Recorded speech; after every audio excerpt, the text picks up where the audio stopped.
ಕೆಲವು ಸತಿ ತುಂಬ ಸಂತೋಷ ಆದಾಗ ಒಂಥರ ಅದು ಆಚೆ ಬಂದ್ಬಿಡುತ್ತೆ, ಹೇಳಕ್ಕೆ ಹೊರಟೋಗ್ತೀಯ. ಅಲ್ಲಿ ತಡಿ.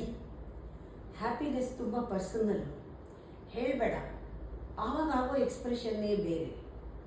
ಆ ಥರ ಶೇರ್ ಮಾಡ್ಕೊಂಡ್ಬಿಟ್ರೆ ಟೂ ಮಚ್ ಬೇರೆಯವ್ರ ನೆಗೆಟಿವ್ ಅವ್ರು ತಡೆಯೋಕ್ಕಾಗಲ್ಲ, ಅವ್ರಿಗೆ ಸಹಿಸೋಕ್ಕಾಗಲ್ಲ.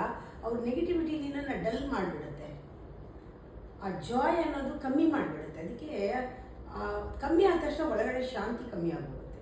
ಆ ಪೀಸ್ನ ನೀನು ಯಾವತ್ತೂ ಕಾಪಾಡ್ಕೋಬೇಕು. ಆ ಪೀಸಿಂದ ಬಂದಂತಹ ಸಂತೋಷ ಅದನ್ನು ತಾನಾಗಿ ತಾನೇ ಎಕ್ಸ್ಪ್ರೆಸ್ ಆಗಕ್ಕೆ ಬಿಡಬೇಕು. ನಿಂಗೆ ಯಾಕೆ ಬೇಕು ವ್ಯಾಲಿಡೇಷನ್? ಬೇರೆಯವ್ರು ನೋಡಬೇಕು ನೀನು ಖುಷಿ ಇರೋದು ಅಂತ ಯಾಕಿದೆ? ಬೇಡ. ಅದು ನೀನು ಹ್ಯಾಪಿನೆಸ್ಗೋಸ್ಕರ ಶಾಂತಿ ಕಳ್ಕೊಬೇಡ.